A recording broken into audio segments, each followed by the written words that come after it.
Verses 21 to 24. Here is the discharge of the prisoners. v. 21. They further threatened them, and thought they frightened them, and then let them go. There were many whom they terrified into an obedience to their unrighteous decrees. They knew how to keep men in awe with their excommunication, JN 9:22, and thought they could have the same influence upon the apostles that they had upon other men, but they were deceived, for they had been with Jesus. They threatened them, and that was all they did. Now, when they had done this, they let them go. Because they durst not contradict the people, who glorified God for that which was done, and would have been ready, at least they thought so, to pull them out of their seats, if they had punished the apostles for doing it. As rulers by the ordinance of God are made a terror and restraint to wicked people, so people are sometimes by the providence of God made a terror and restraint to wicked rulers. Because they could not contradict the miracle, for, v. 22, the man was above 40 years old on whom this miracle of healing was shown. And therefore, the miracle was so much the greater, he having been lame from his mother's womb, ch. 3:2. The older he grew, the more inveterate the disease was, and the more hardly cured. If those that are grown into years, and have been long accustomed to evil, are cured of their spiritual impotency to good, and thereby of their evil customs, the power of divine grace is therein so much the more magnified. The truth of it was so much the better attested, for the man being above 40 years old, he was able, like the blind man whom Christ healed, when he was asked, to speak for himself, JN 9:21. There returned to their brethren, the apostles and ministers, and perhaps some private Christians, v. 23. Being let go, they went to their own company, who perhaps at this time were met together in pain for them, and praying for them, as ch. 12:12. As soon as ever they were at liberty, they went to their old friends, and returned to their church fellowship. Though God had highly honored them, in calling them out to be his witnesses, and enabling them to acquit themselves so well, yet they were not puffed up with the honor done them, nor thought themselves thereby exalted above their brethren, but went to their own company. No advancement in gifts or usefulness should make us think ourselves above either the duties or the privileges of the communion of saints. Though their enemies had severely threatened them, and endeavored to break their knot, and frighten them from the work they were jointly engaged in, yet they went to their own company, and feared not the wrath of their rulers. They might have had comfort, if, being let go, they had retired to their closets, and spent some time in devotion there. But they were men in a public station, and must seek not so much their own personal satisfaction as the public good. Christ's followers do best in company, provided it be in their own company. The account they gave them of what had passed, they reported all that the chief priests and elders had said to them, adding, no doubt, what they were enabled by the grace of God to reply to them, and how their trial issued.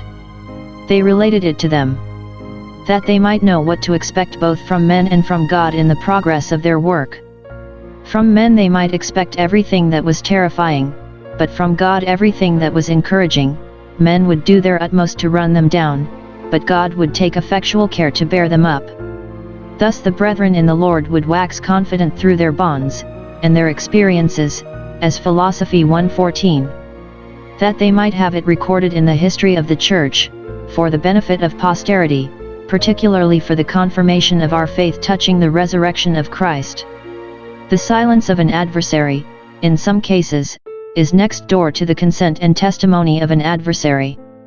These apostles told the chief priests to their faces that God had raised up Jesus from the dead, and, though they were a body of them together, they had not the confidence to deny it, but, in the silliest and most sneaking manner imaginable, bade the apostles not to tell anybody of it, that they might now join with them in prayers and praises, and by such a concert as this God would be the more glorified, and the church the more edified. We should therefore communicate to our brethren the providences of God that relate to us, and our experience of his presence with us, that they may assist us in our acknowledgement of God therein. Their address to God upon this occasion, when they heard of the impotent malice of the priests, and the potent courage of the sufferers, they called their company together and went to prayer. They lifted up their voice to God with one accord, v. 24. Not that it can be supposed that they all said the same words at the same time, though it was possible they might, being all inspired by one and the same Spirit, but one in the name of the rest lifted up his voice to God and the rest joined with him, hymothymedon with one mind, so the word signifies, their hearts went along with him, and so, though but one spoke, they all prayed, one lifted up his voice, and, in concurrence with him, they all lifted up their hearts, which was, in effect, lifting up their voice to God, for thoughts are as words to God. Moses cried unto God, when we find not a word said. Now in this solemn address to God we have their adoration of God as the Creator of the world, v. 24 with one mind, and so, in effect, with one mouth, they glorified God, Rom 15:6. They said, O Lord, Thou art God, God alone, Despota, Thou art our Master and Sovereign Ruler, so the word signifies, Thou art God, God, and not man, God, and not the work of men's hands, the Creator of all, and not the creature of men's fancies. Thou art the God who hast made heaven and earth and the sea, the upper and lower world, and all the creatures that are in both. Thus we Christians distinguish ourselves from the heathen, that, while they worship gods which they have made, we are worshipping the God that made us and all the world. And it is very proper to begin our prayers, as well as our creed, with the acknowledgement of this, that God is the Father Almighty, maker of heaven and earth, and of all things visible and invisible.